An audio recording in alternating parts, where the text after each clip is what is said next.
Hello friends, कसे आहात तुम्ही सगळे?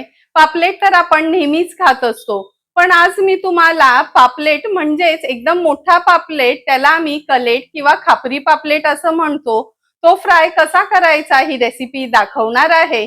त्यासाठी हा व्हिडिओ तुम्ही शेवटपर्यंत बघा आणि माझ्या चॅनलला लाईक, शेअर आणि सबस्क्राईब करा।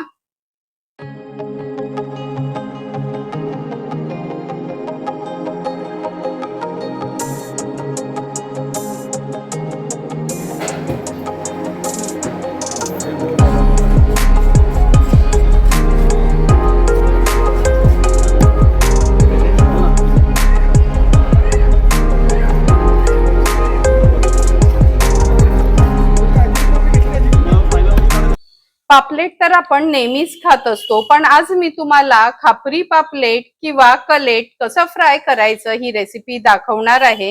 हे बघा, तुकड्या बघूनच तुम्हाला कळलं असेल का किती मोठं हे खापरी पापलेट किंवा कलेट होतं ते। आता हे तळण्याकरता आपण ह्याला स्वच्छ धुवून घेणार आहोत, नंतर पुढच्या रेसिपीकडे वळूया।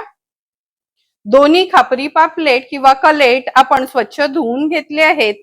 आता चवीप्रमाणे मीठ ऍड करते। 2 मोठे चमचे एवढं मी मीठ घेतलं आहे। 2 मोठे चमचे आलं लसूण पेस्ट यूज करणार आहोत। 1 मोठा चमचा भरून आपण ही हळद घेतली आहे। 3 चमचे रश्मीच रसोईचा हा आगरी कोळी मसाला यूज करणार आहोत। हा पूर्ण 1 लिंब आहे ना, हा आपण पिळून घेऊया।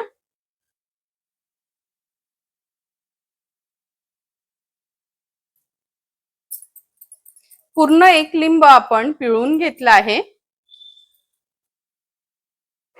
आता ह्या पापलेटाच्या पीसेसला व्यवस्थित मॅरिनेट करून घ्यायचे।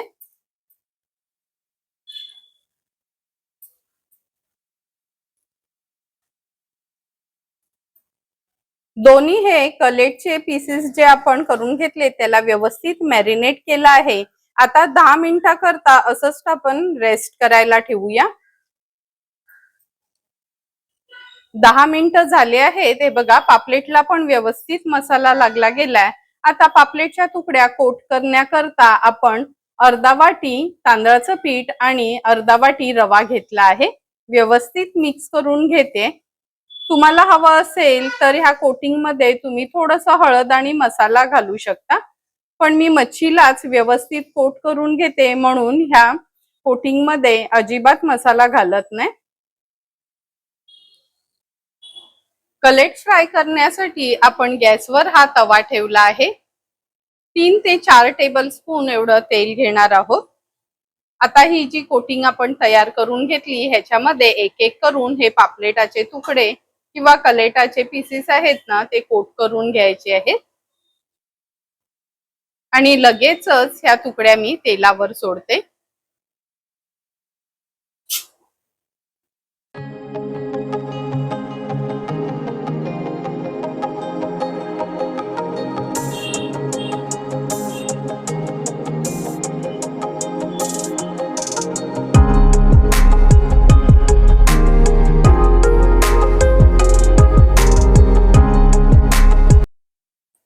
एक एक करून आपण जवळपास अर्ध्यापेक्षा जास्त हे पापलेटाचे पीसेस तव्यावर सोडले आहेत।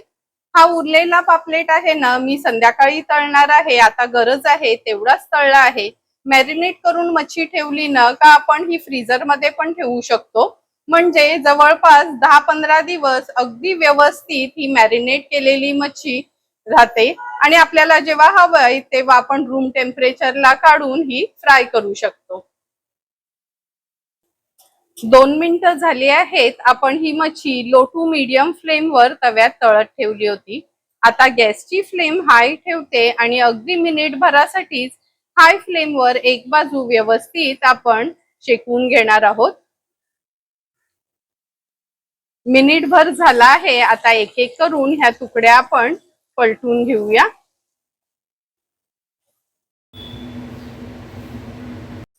तुम्ही बघू शकता अगदी व्यवस्थित एक बाजू आपल्या ह्या कलेटच्या तुकड्या तळून झाल्या आहेत। आता मागची बाजू पण आपल्याला अशाच पद्धतीने तळून घ्यायची आहे।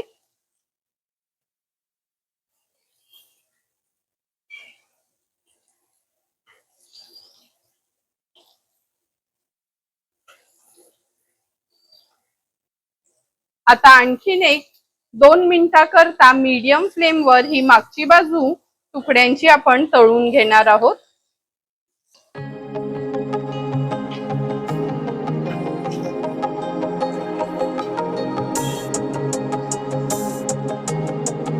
आणखीन 2 मिनिटं झाले आहेत. पुन्हा ह्या तुकड्या मी पलटून घेते.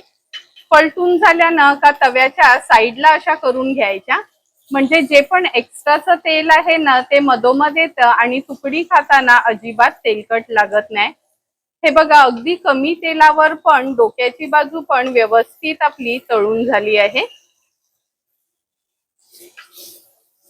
आता गॅसची फ्लेम स्विच ऑफ करते आणि लगेचच ही मच्छी सर्विंग प्लेटमध्ये सर्व करून घेणार आहोत.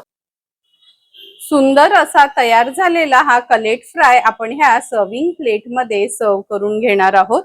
तुम्ही बघितलं असेल, शॅलो फ्राय करून पण अगदी परफेक्ट अशा ह्या तुकड्या आपल्या तळून झाल्या आहेत.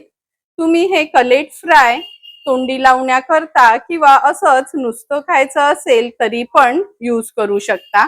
तुम्हाला पण जर मी बनवलेली ह्या कलेट फ्रायची रेसिपी आवडली असेल तर तुम्ही पण माझ्या पद्धतीने एकदा तरी हे कलेट फ्राय घरी ट्राय करा आणि मला कमेंट करून सांगा की तुम्ही बनवलेला हा कलेट फ्राय कसा झालाय ते. जर तुम्हाला मी बनवलेल्या ह्या कलेट फ्रायचा व्हिडिओ आवडला असेल तर नक्की माझ्या चॅनलला तुम्ही लाईक, शेअर आणि सबस्क्राईब करा.